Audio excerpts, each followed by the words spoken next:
Welcome. I will be reading this for those who would like to read the full filing from the judge today, Friday, August 23rd, 2024. It reads, on June 9th, 2022, a Norfolk County grand jury indicted defendant Karen Reed on charges of murder in the second degree, manslaughter while operating under the influence of alcohol, and leaving the scene of personal injury and death, and following the death of her boyfriend, John O'Keefe, on January 29, 2022. Trial on the matter began in April 2024. There were 8 weeks of evidence and nearly 5 days of deliberations after the jurors expressed to the court that they were deadlocked for a third time. The court declared a mistrial. The defendant now moves to dismiss the charges for murder in the second degree and leaving the scene of personal injury and death, arguing that retrial would violate the double jeopardy protections of the federal and state constitutions because the jury, in fact, reached a unanimous decision to acquit the defendant on those charges. Alternatively, the defendant argues that dismissal is required because there are no manifest necessity to support the declaration of the mistrial with respect to those charges. After careful consideration, this court concludes that because the defendant was not acquitted of any charges and defense counsel consented to the court's declaration of a mistrial, double jeopardy is not implicated by retrial of the defendant. The motion is therefore denied. So, for those who don't understand what I just read, the Judge Beverly Cannone, denied the defense's motion to dismiss. So we're going to read further to get more detail. And it reads background. On June 25th, 2024, the jury began its deliberations in the defendant's trial.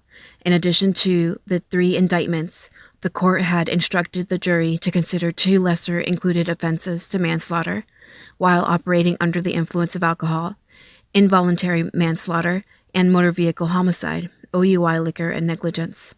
On Friday, June 28th, 2024, at approximately 12:10 p.m., the jury, 4-person, sent a note to the court. It stated, quote, I am writing to inform you on behalf of the jury that despite our exhaustive review of the evidence and our diligent consideration of all disputed evidence, we have been unable to reach a unanimous verdict. End quote. The court requested argument from the Commonwealth and the defendant as to whether there had been due and thorough deliberation from the jury. Assistant District Attorney Lally, on behalf of the Commonwealth, argued that the jury had not had sufficient time to deliberate and that, therefore, it was far too early in the deliberative process to give the jury the Tui-Rodriguez instruction. He also pointed out that although the note indicated that the jury had not yet come to a conclusion, it did not indicate that doing so was not possible. Attorney Yannetti, on behalf of the defendant, quote, disagreed with Mr. Lally's characterization of the note, end quote. He argued, quote, the word exhaustive is the word that I think is operative here. The jury is communicating to the court that they've exhausted all manner of compromise, all manner of persuasion, and they're at an impasse. You know, this is a case where looks like a typo, the jury has the legal instructions. They've only really asked one question, which was to try and get a report they were not allowed to get. And I think the message has been received that the evidence is closed and they won't get anything more. They've been essentially working nonstop over the last 3-4 days. We are approaching a weekend. They didn't come back with this at 3 o'clock or 4 o'clock. They're at 12 o'clock and they have nowhere to turn. So our position is the jury should be read the Tui-Rodriguez model instructions and go from there, end quote. The court ruled that given the length of the trial, the number of exhibits and witnesses, the complexity of the issues, and that the jury had only been deliberating for 3 days. Deliberations had not been sufficiently due and thorough to warrant a Tui Rodriguez instruction. It instructed the jury to continue deliberating. On Monday, July 1st, 2024, at approximately 10:45 a.m., the jury sent another note to this court. This note stated, quote, "Despite our commitment to the duty entrusted in us, we find ourselves deeply divided by fundamental differences in our opinions and state of mind. The divergence in our views are not rooted in a lack of understanding or effort, but deeply held convictions that each of us carry, ultimately leading to a point where consensus is unattainable. We recognize the weight of this admission and the implications it holds," end quote. The court again requested argument from counsel as to whether there had been due and thorough deliberations. The Commonwealth argued that the jury had been deliberating 22 to 23 hours, but given the length of trial, number of exhibits and witnesses, and complexity of issues, they had not done a thorough deliberation up to this point. Attorney Yannetti again had a vastly different view. He argued, quote, "Our view is that it is time for a Tui Rodriguez instruction. They have come back twice, indicating, essentially, that they're hopelessly deadlocked by the content of this latest message is that they have been over all the evidence. The previous message said they did an exhaustive review. This time, they said that they have fundamental disagreements about what the evidence means. It's a matter of opinion. It's not a matter of lack of understanding. This court, when you sent the jury out, encouraged them not to take a straw vote, encouraged them to go over all the evidence in a very methodical manner. I think all indications are that they have done that. This is what Tui Rodriguez is for," end quote. The court agreed that the jury had engaged in due and thorough deliberations, noting that this jury had been, quote, "extraordinary," end quote, and it had never seen a note like this from a jury.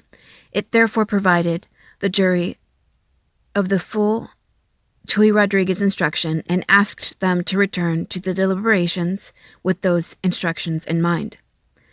That same day, at approximately 2:30 p.m., the jury sent another note to the court. The court stated to counsel that the jury was at an impasse. Sorry, I'll zoom out. After the jurors filed into the courtroom, the court read the note. Quote, "Despite our rigorous efforts, we continue to find ourselves at an impasse. Our perspectives on the evidence are starkly divided. Some members of the jury firmly believe that the evidence surpasses the burden of proof, establishing the elements of the charges beyond a reasonable doubt. Conversely, others find the evidence fails to meet this standard and does not sufficiently establish the necessary elements of the charges. The deep division is not due to lack of effort or diligence, but rather a sincere adherence to our individual principles and moral convictions. To continue to deliberate would be futile and only serve to force us to compromise these deeply held beliefs," end quote. After reading this note, the court declared a mistrial and discharged the jury to the deliberation room to wait for the judge. So I'm going to stop it right here. After reading this note, the court declared a mistrial and discharged the jury back to the deliberation room to wait for the judge. So, and then it continues. Counsel remained in the courtroom to discuss an agreeable date to return for a status conference. So, I just want to point out here that we all witnessed when Judge Beverly Cannone read this note during trial. Despite our rigorous efforts, we continue to find ourselves at an impasse. When Judge Beverly Cannone read the jury's final note, in which they expressed that it would be futile and that they would just be compromising their deeply held beliefs. When she read that, she did not turn her head over to the prosecution. She did not turn her head over to the defense. Judge Beverly Cannone did not give either the prosecution nor the defense an opportunity to comment as to what to do next. She could have easily taken 10 seconds to say, does the state have any comments on this note? Is there anything the state would like to say on this note? She could have also said, is there anything the defense would like to say about this note?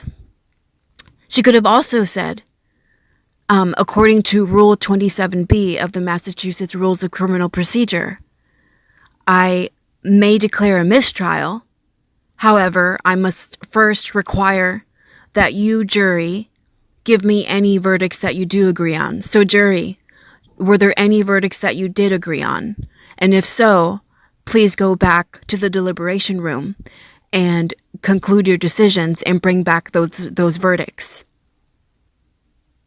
The Judge Beverly Cannone had an opportunity to do any of those options. She could have inquired the prosecution. She could have inquired the defense. She could have asked, do you guys have any thoughts on this note as to how to proceed? Or she could have done her job and followed the Massachusetts Rules of Criminal Procedure when declaring a mistrial, when there are multiple counts. And she did not. She did not follow that rule, and she did not give either side to comment following that note. She read the jury's final note, and she rushed to declare a mistrial.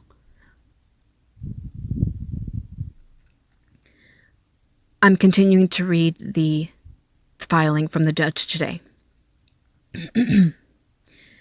Okay, after reading this note, the court declared a mistrial and discharged the jury back to the deliberation room to wait for the judge. Counsel remained in the courtroom to discuss an agreeable date to return for a status conference. On July 8th, 2024, the defendant filed the instant motion to dismiss supported by affidavits from Attorney Yannetti and co-counsel Attorney Jackson.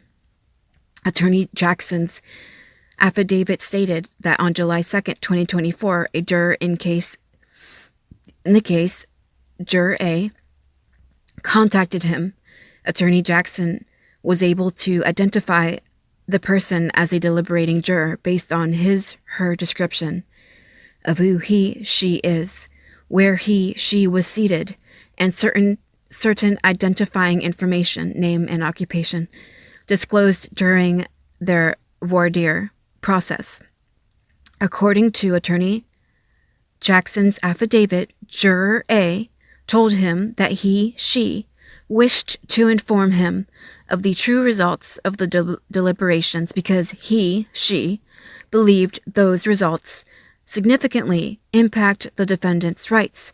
Juror A said the jury unanimously agreed that the defendant was not guilty of counts 1 and 3, and specifically that the murder charge was off the table. Sorry, quote, off the table, end quote. First, Jackson affidavit at paragraph 5.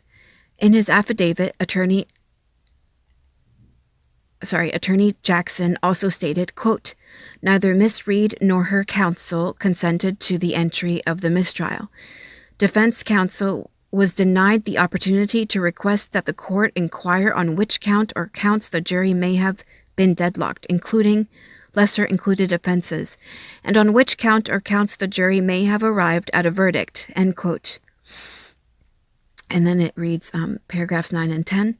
Attorney Yannetti's affidavit averred that on July 3rd, 2024, he received communications from two, quote, informants, end quote, who had received information from two deliberating jurors in the case.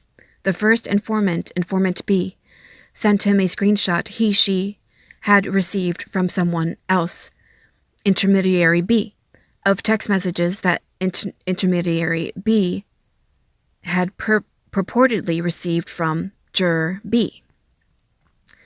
Attorney Unetti Averd, sorry if I'm mispronouncing that right, mispronouncing it, Averd, you can tell me in the comments, or I'll look it up, I'll Google it. I don't ever use that word, and I don't really know anyone who ever uses that word. Okay, that he was able to positively identify which juror was juror B based on a first name given to him from informant B. In the screenshot, juror B texted intermediary B, quote, "It was not guilty on second degree and split in half for the second charge. When the jury sent us back with that Hernandez thing to Hernandez thing. It was Tui Rodriguez, not Hernandez. Okay, when the judge sent us back with the Hernandez thing to look at the other side, it turned into a bully match. I thought the prosecution didn't prove the case. No one thought she hit him on purpose or even thought she hit him on purpose." End quote. Unetti affidavit at paragraph 4. Attorney Unetti stated that another informant C, contacted him on July 3rd, 2024.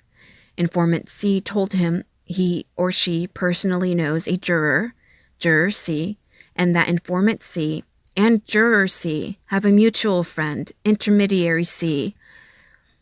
Oh, yeah, that's, that motion, I do remember reading it and from the defense.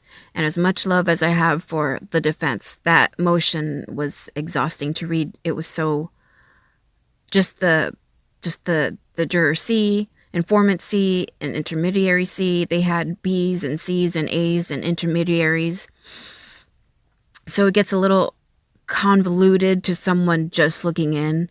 You have to really focus to follow along. Okay. Intermediary C, who is a current coworker and friend of juror C. Intermediary C told informant C via text message that juror C was a deliberating juror in the case. Intermediary C had a discussion over text message with juror C about the experience of being a juror. Intermediary C said that juror C said there was, quote, "no consideration for murder 2. Manslaughter started polling at 6-6, then ended deadlocked at 4 no, 8 yes," end quote. I thought it was 9 yes. I would love to know the actual number for count 2. Okay, continuing on. Unetti affidavit at paragraph 10, informant C texted back, quote, "Interesting. If there was no consideration for murder 2, shouldn't she have acquitted on that count and hung on the remaining charges?" Goes back to the jury verdict slip that was confusing, end quote. And you guys will remember that it was confusing. Remember, the initial jury verdict slip with which attorney David Unetti, who was and is a Massachusetts attorney and has been for a very long time, if you remember what he said, he has done how many trials? And he said that he's never seen a verdict slip like that before. A verdict slip that did not have the option, did not have a very blatantly obvious option for not guilty. It had only options for guilty. And then the way Judge Beverly Cannone explained it was like she was so frustrated with Unetti and Jackson for not understanding the jury verdict slip. And it's like, but why was it confusing though? And why is a Massachusetts defense attorney telling you, with as many cases as he's done in the state of Massachusetts, that he's never seen a jury verdict slip like that before?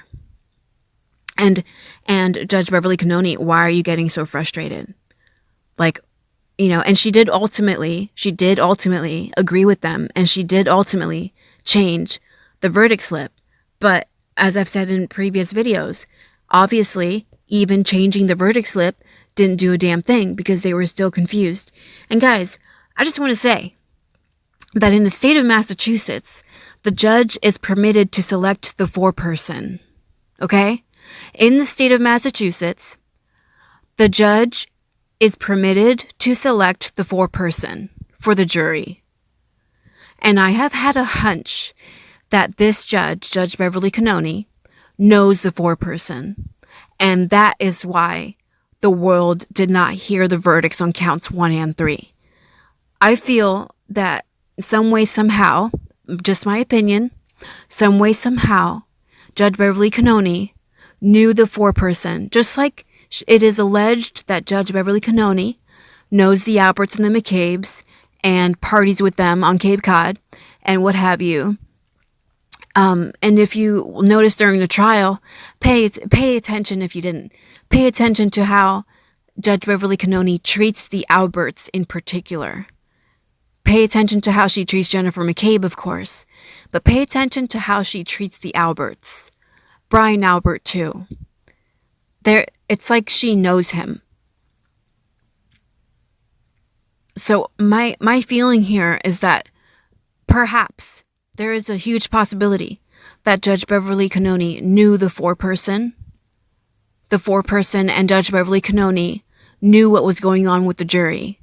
And that is why the world was not informed that Karen Reed was found not guilty of counts 1 and 3. For the jury to have come forward to both the defense and to the prosecution, for the jury to have left a voicemail message for Adam Lally, the prosecutor, and Michael Morrissey to have sent the DA's office of Norfolk County to have sent them emails, which we have not seen, by the way. I have not seen those emails. Is the district attorney's office going to show us the emails from the jurors that came to them?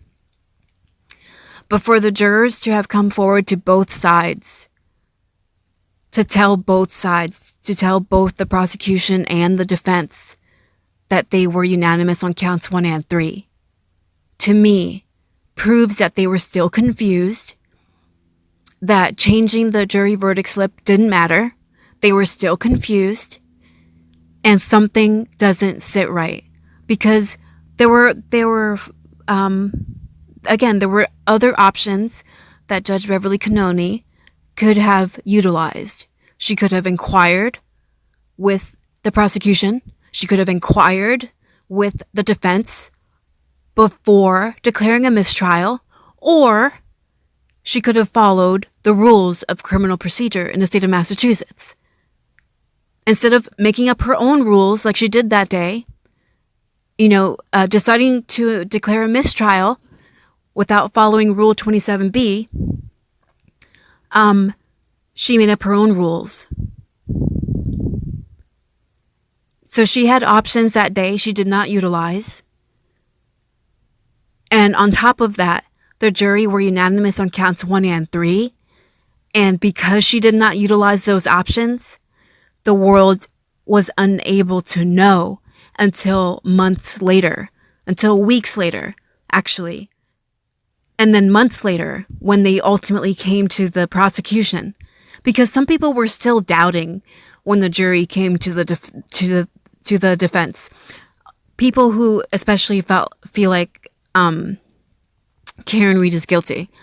They were not buying what the defense was saying in their motions. People were doubting the defense and saying, well, this is all hearsay. Like, Juror A, Juror B, Intermediary C, like, who knows who are these people? Like, they could be making this up. But they couldn't possibly be making it up if we know now, as of August 23rd, 2024, that the jury did go to the prosecution as well. They contacted Adam Lally and they contacted the DA's office via email. So the people who were like, the defense is lying, this is hearsay, they could be making it up. They are clearly not making it up if the jury members contacted the prosecution as well. And the prosecution filed that. It's on the record. It's a public record now. So there's no denying that it happened.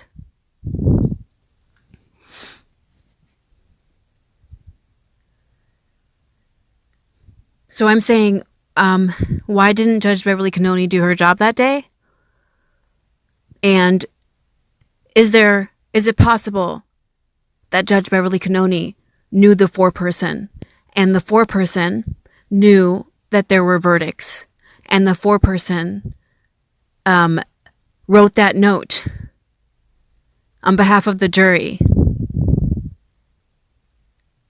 But remember, Judge Beverly Cannone selected the foreperson, and Judge Beverly Cannone is permitted to have private discussions with the foreperson. She doesn't have to speak to the entire jury. She can just speak with the foreperson. And they could have secret discussions. Okay, I'm just saying, it's a possibility here. This judge hasn't done anything to help the defense during this case. When they wanted her to recuse herself, she refused. Because remember, in the state of Massachusetts, if you get asked as a judge, if you're a judge and you get asked to recuse yourself, you can decide to say no.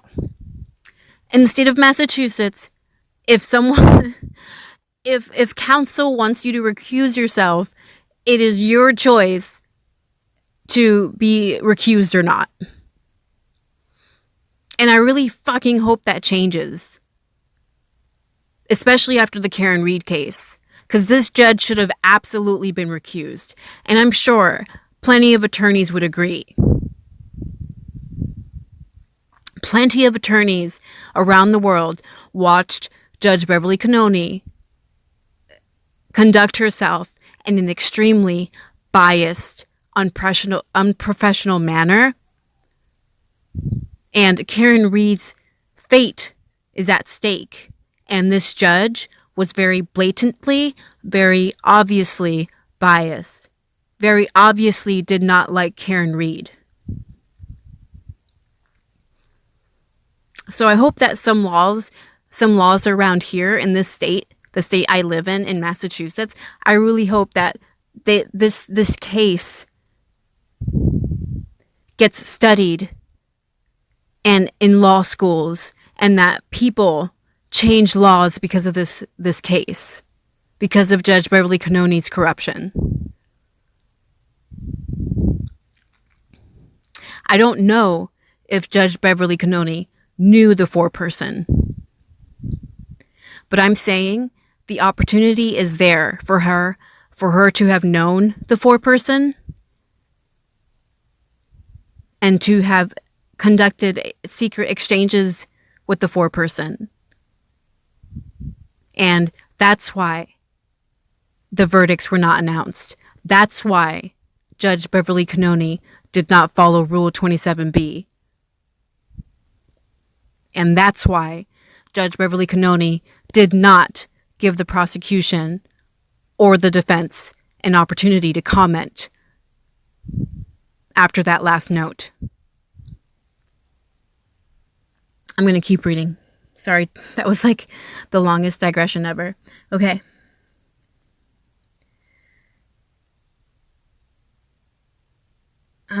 Okay, yeah, right here. So, Unetti affidavit at paragraph 10, informant C texted back, quote, interesting. If there was no consideration for murder too, shouldn't she have been acquitted on that count?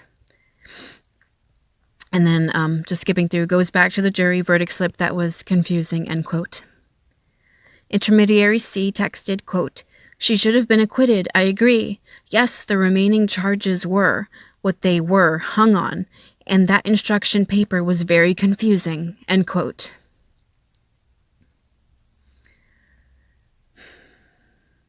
Yeah. It was confusing. See? It was confusing. And again, the way she treated them. Again, go back and pay attention to how Judge Cannone treats the jury. She babies them. She treats them like like she's gonna protect them and keep them safe and happy. Like she treats them with warm smiles. Like she couldn't treat Karen Reed like that. She couldn't treat the defense like that. But she has it in her to treat the jury like that and then completely ignore the jury when they have verdicts, completely violate Rule 27B when the jury had verdicts, and completely ignore the jury again with her filing here that she made today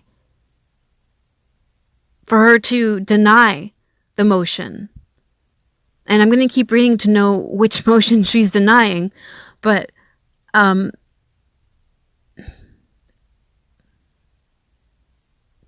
I'm pretty sure we're going to find out she's still ignoring them. She's still ignoring the jury.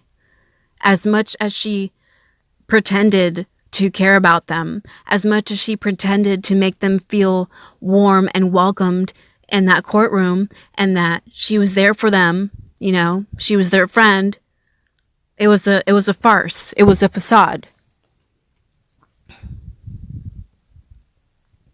It was clearly a facade if she is continuing to ignore them even after they came to the defense and they came to the prosecution post-trial. All right, I'm going to keep reading. Sorry for all the digression. Okay. Attorney Yannetti stated that based on the description of Juror C he received from Informant C and the description of what Juror C told Intermediary C, he could positively identify that Juror C was a deliberating juror. Attorney Yannetti later filed a supplemental affidavit in support of the defendant's motion to dismiss, wherein he stated that he received an unsolicited phone call from an individual identifying herself as Juror B. Juror B told Attorney Yannetti that she was familiar with the affidavit he had previously filed and confirmed the substance of the conversation between Informant B and Intermediary B. Juror B clarified that she meant to write, quote, "No one thought she hit him on purpose or even knew that she had hit him," end quote. Yannetti supplemental affidavit at paragraph 4. On July 10, 2024, Attorney Jackson submitted a supplemental affidavit stating that on July 8th, 2024, another juror, Juror D, contacted him. He identified this person as a juror by the description of who she is, where she was seated, and certain identifying information, name and occupation disclosed during their voir dire process. Juror D told Attorney Jackson that, quote, she was uncomfortable with how the trial ended. Juror D said that it was very troubling that the entire case ended without the jury being asked about each count, especially count 1 and 3, end quote. Jackson supplemental affidavit at paragraphs 3 and 4. According to Jackson's supplemental affidavit, Juror D told him that the jury agreed that the defendant was not guilty on counts 1 and 3, that they disagreed solely on count 2's lesser offenses, but that they believed that they were compelled to come to a resolution on all counts before they could or should report verdicts on any counts. Juror D believed all jurors would corroborate her account. She also stated that if necessary, she would testify before the court as long as her identity remained protected. On July 18, 2024, Attorney Jackson submitted a second supplemental affidavit stating that on July 17, 2024, he was contacted by another juror, Juror E, who he identified by the description of who she is, where she was seated, and certain identifying information, name and occupation, disclosed during the voir dire process. Juror E also stated that the jury was unanimous on counts 1 and 3, and that the defendant was not guilty of those charges, and that they were deadlocked on one of the, quote, lower charges, end quote, on count 2. Jackson's second supplemental affidavit at paragraph 5. On August 1st, 2024, the Commonwealth filed a post-trial notice of disclosure stating that ADA Lally had received 2 unsolicited voicemails from an individual identifying themselves as a deliberating juror, stating that the jury had been unanimous on counts 1 and 3.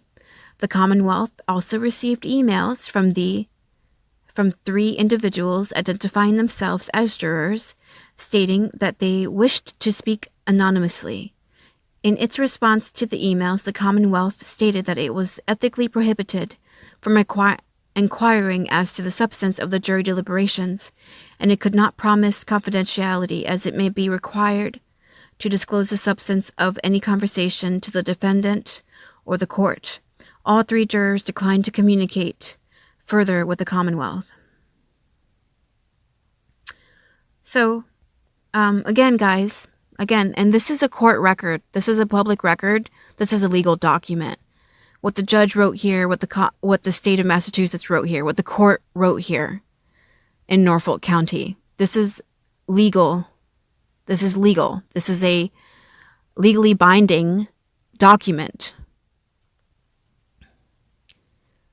And it has been documented that the jury reached out to both the defense and the jury, not all the jury, but jury members reached out to the defense and reached out to the prosecution, to the Commonwealth. And it is documented in this filing. This court, this judge knows that that members of the jury reached out to both sides. So pay close attention to how she decides to proceed knowing that fact. And pay close attention to this part that keeps being regurgitated between the prosecution and Judge Beverly Cannone. Pay attention to the part where it reads that the court is ethically prohibited from inquiring as to the substance of the jury deliberations.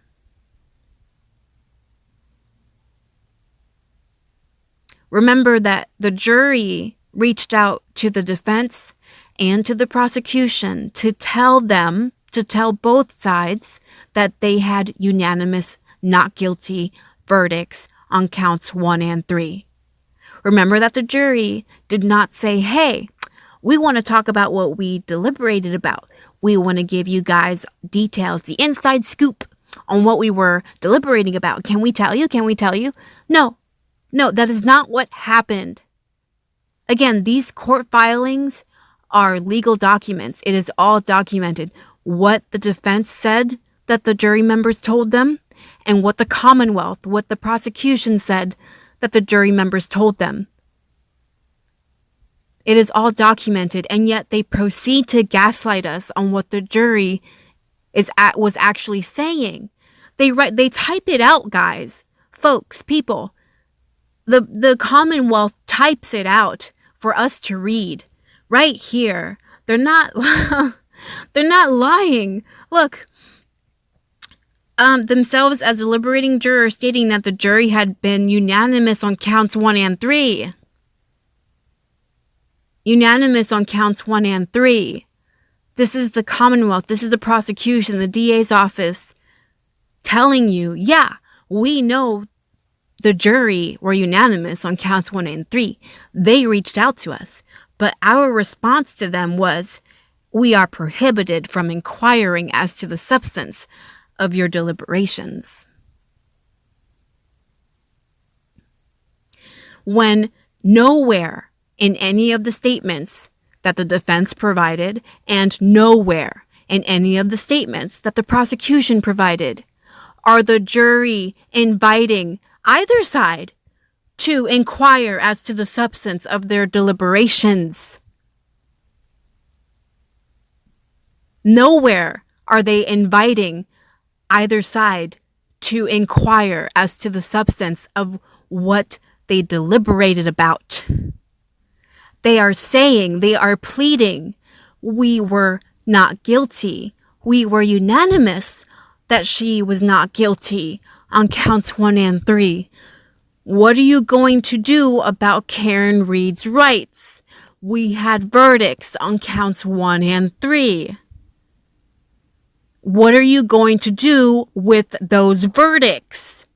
Not what are you going to do about the substance of our deliberations because we really want to tell you what we all talked about. No, it's we told you guys, we told both sides that we had unanimous verdicts on counts 1 and 3. This woman is not guilty on counts 1 and 3. We said so, but our verdicts were not recorded on the record. We weren't given an opportunity to give our verdicts on the record. So what are you going to do, Commonwealth? What are you going to do, defense team? We have verdicts and we were not given the opportunity to tell you our verdicts. So pay close attention, people, to how the Commonwealth, how the judge and how the prosecution summarizes, how they gaslight us and they summarize and say it's the inquiring about the deliberations is prohibited. It's ethically prohibited. They not only gaslight us, they portray themselves as if they are ethical. When the world knows by now that Adam Lally is not ethical, and Judge Beverly Cannone is not ethical, and most certainly, DA Michael Morrissey is not ethical. So they care about being ethical here when they want to push a narrative, when they want to gaslight us and summarize what the jury is asking for, when the jury is not asking for that. The jury is not asking for us to pry into their deliberations. The jury is asking them to do something about those verdicts. All right, continuing on, discussion. The Fifth Amendment to the United States Constitution, applicable to the states through the 14th Amendment to the United States Constitution, and Massachusetts common and statutory law protect an individual defendant from being twice placed in jeopardy for the same crime. And it gives a case law. It gives a couple case laws. Okay. Quote, the double jeopardy clause affords a criminal defendant's valued right to have his trial completed by a particular tribunal. A defendant is entitled to protection from double jeopardy. Quote, if there had been some event such as an acquittal, which terminates the original jeopardy, end quote. See Commonwealth versus Heb, so more case law. Or if a mistrial is entered, quote, without the defendant's request or consent, unless there was a manifest necessity for the mistrial, end quote. And more case law. I'll read the quote here. Quote, the interest in giving the prosecution one complete opportunity to convict those who have violated its laws justifies treating the jury's inability to reach a verdict as a non-event that does not bar retrial, end quote. To me, that case law does not apply. It does not apply. Quoting Yeager versus United States, 557 U.S. 110, 2009, the interest in giving the prosecution one complete opportunity to convict those who have violated its laws justifies treating the jury's inability to reach a verdict as a non-event that does not bar retrial. When again, how do we know? How does the world know that the jury had an inability to reach a verdict when Judge Beverly Cannone never inquired as to any verdicts when Judge Beverly Cannone violated Rule 27B, which gave her permission to require the jury provide her any verdicts that they do agree on before she declares a mistrial. She may first require the jury to provide any verdicts that they do agree on before she declares a mistrial, but she did not. So how does this case law apply when we don't know if they had an inability to reach a verdict? Because she never inquired. She never asked them if they had any verdicts. Okay, continuing on. In her motion to dismiss, the defendant argues that retrial on indictments 1 and 3 would violate the double jeopardy protections of the federal and state constitutions because, despite absence of a jury verdict,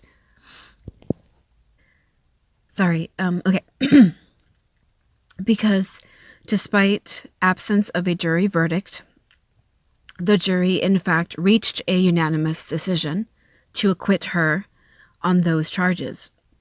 Or alternatively, because there was no manifest necessity to support the declaration of the mistrial with respect to the charges. After careful consideration, the court concludes that the defendant's arguments are without merit. I have a bit of a scratchy throat right now, and I'm pissed off. I'm going to read this paragraph again, folks. Okay.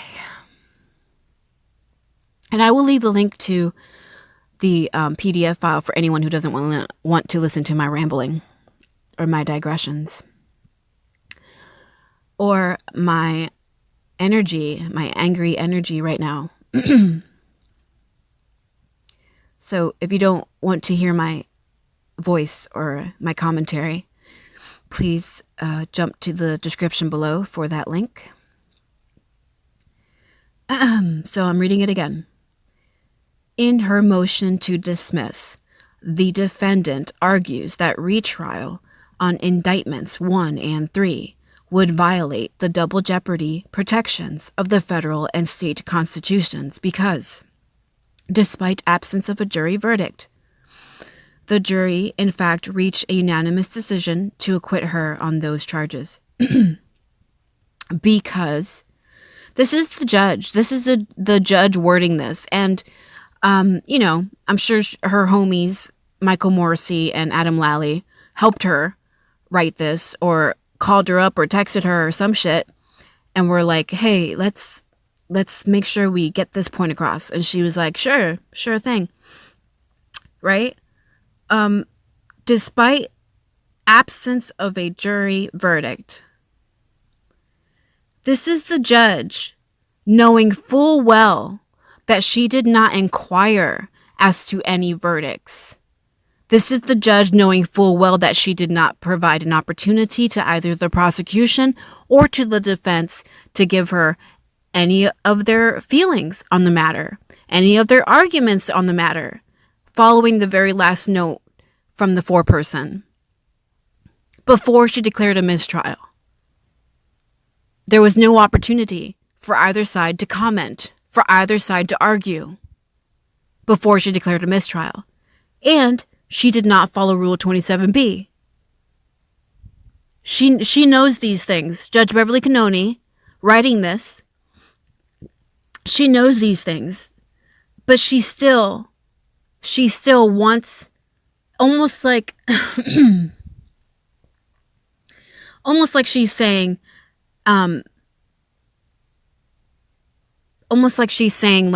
like she's rubbing it in your face. There were no verdicts. Right? She's saying it with a certainty, despite absence of a jury verdict. She's letting us know now, guys, in this portion of this sentence, Despite absence of a jury verdict, she's letting us know that in her mind, in her eyes, as of August 23rd, 2024, despite absence of a jury verdict, Judge Beverly Cannone does not care that the jury reached out to the defense. Judge Beverly Cannone does not care that the jury reached out to the prosecution. Judge Beverly Cannone wants the world to know that as of August 23rd, 2024, despite the jury having told the world in various ways through multiple channels, having told the world that they were unanimous, that Karen Read was not guilty on counts 1 and 3, in Judge Beverly Cannone's eyes, there is an absence of a jury verdict. So she doesn't care that she didn't give either side an opportunity to comment before she declared a mistrial. She does not care that she did not follow Rule 27B, and she did not first require the jury to provide any verdicts that they did agree on before she declared a mistrial. And she does not care that the jury has reached out to both the defense and the prosecution, that they were unanimous on counts 1 and 3. This judge is turning a blind eye. She's letting you know. It just like Alan Jackson said. Exactly what Alan Jackson said. Look the other way. Judge Beverly Cannone is looking the other fucking way.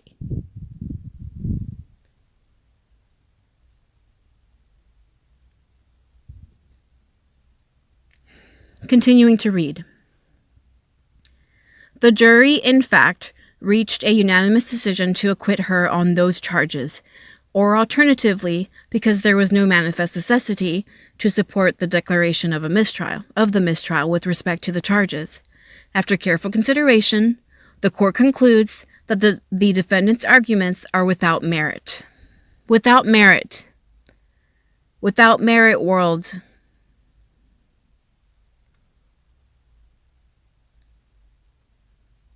Like the defense has no grounding, no right, no merit.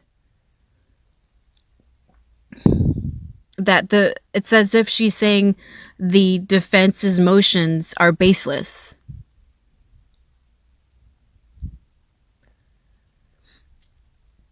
So it continues. Acquittal of the defendant. The defendant first contends that she was acquitted on indictments 1 and 3, and that therefore a retrial is barred based on her attorney's affidavits purporting to reflect statements by jurors that the jury reached a unanimous conclusion that she was not guilty on those charges. Although all the statements in the affidavits are from purported jurors who wish to remain anonymous, for the purposes of this motion, the court accepts the statements as true and accurate. What?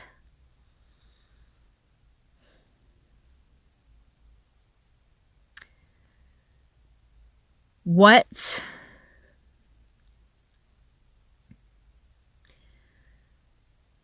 Oh my gosh. Okay. Reading again. Although all the statements in the affidavits are from purported jurors who wish to remain anonymous, for the purposes of this motion, the court accepts the statements as true and accurate. This is Judge Beverly Cannone saying that despite the jury members having chosen to remain anonymous, she is declaring that the affidavits, the statements from the jurors, are true and accurate. Judge Beverly Cannone, Judge Beverly Cannone is saying she believes them.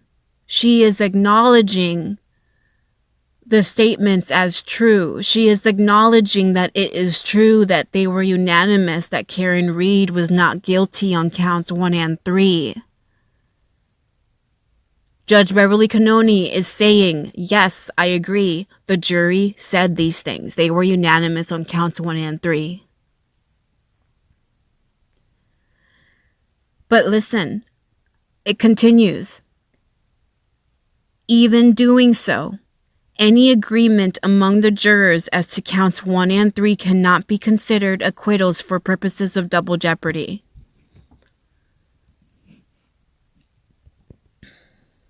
Even doing so, any agreement among the jurors as to counts 1 and 3 cannot be considered acquittals for purposes of double jeopardy. To trigger double jeopardy protection, quote, an acquittal requires a verdict on the facts and merits. Commonwealth versus Brown. Quote, a person shall not be held to answer on a second indictment or complaint for a crime of which he has been acquitted upon the facts and merits, end quote.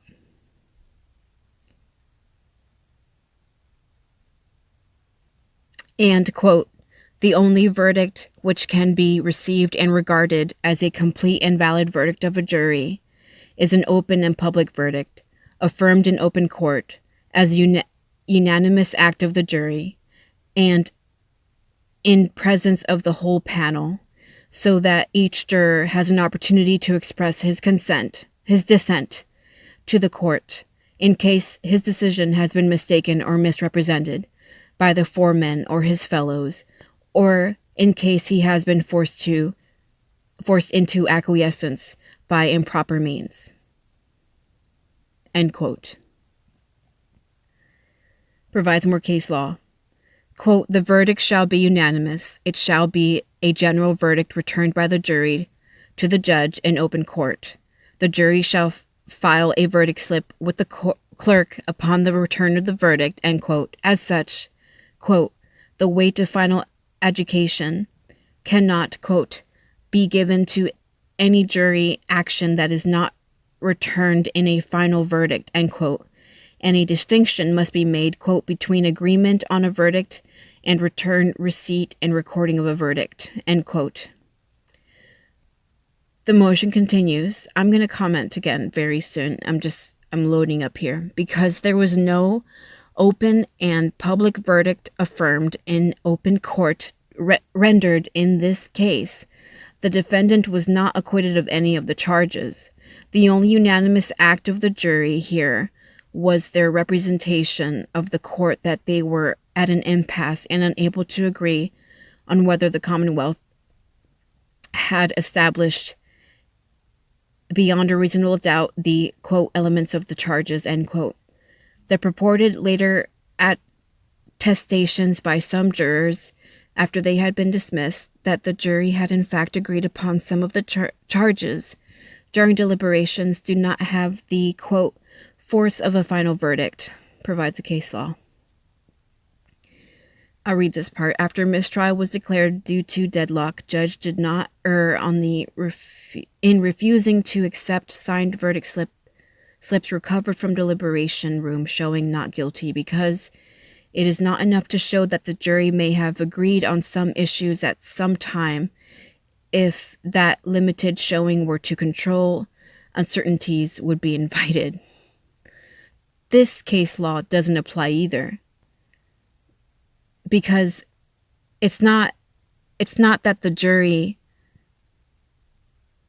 agreed on some of the issues some of the time.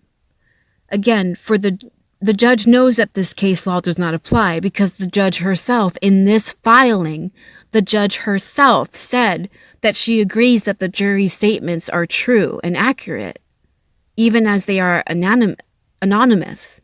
She agrees that they are true and accurate. So this case law does not even apply, because the jury did not say that they agreed on some of the issues some of the time. The jury absolutely, positively, irrefutably stated that they had not guilty verdicts on counts 1 and 3. Unanimous. not guilty verdicts on count 1 and 3, and the judge in this very filing acknowledged those statements as true and accurate. So she knows this case law doesn't apply. She's just throwing case law in there, very much like Adam Lally. He will just throw case law in there, even when it doesn't apply. And it's all an attempt to obfuscate what's actually happening.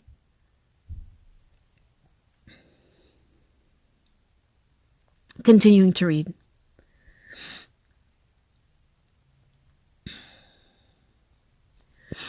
I'll read this section. Double jeopardy did not bar retrial after hung jury, where a 4-person reported unanimous vote on offense before deliberations had concluded, but deadlock at conclusion.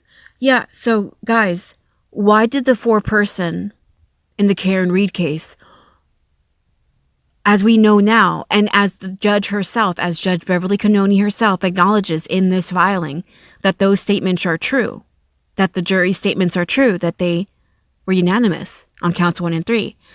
Why did the 4-person not tell the judge during their communications? Because the judge was communicating with the 4-person. The judge wasn't communicating with all of the jury all of the time. She used the 4-person to be the messenger between her and the jury. Why did the 4-person not tell the judge that they had reached unanimous verdicts on counts 1 and 3? I want to know who this 4-person is. If it is the 4-person's responsibility to communicate on behalf of the jury to the judge, and the judge selected the 4-person because, again, in the state of Massachusetts, the judge is permitted to select the 4-person. Why did the 4-person not tell the judge that there were unanimous verdicts?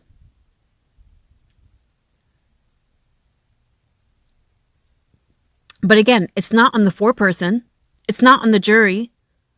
It's on the judge to follow Rule 27B at bare minimum. It's not on the judge to make up her own rules when declaring a mistrial in the state of Massachusetts under the rules of criminal procedure. It's on the judge to follow the rules of criminal procedure for a reason.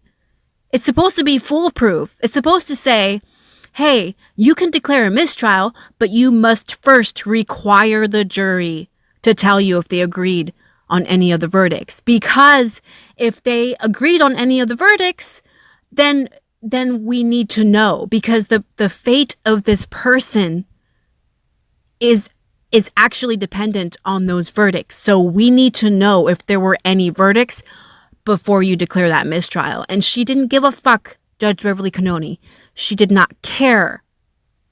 She did not follow that rule. She didn't care that there were verdicts. She did not care whether there were verdicts. She did not know that there were verdicts or maybe she did. Maybe she knew the 4-person, and maybe the 4-person and Judge Beverly Cannone knew that there were verdicts, and the 4-person and Judge Beverly Cannone conspired to write this impasse note, and they conspired to make it so that Judge Beverly Cannone could rush to a mistrial, so that no one would know those verdicts. Is that what happened? And will we ever know if that's what happened?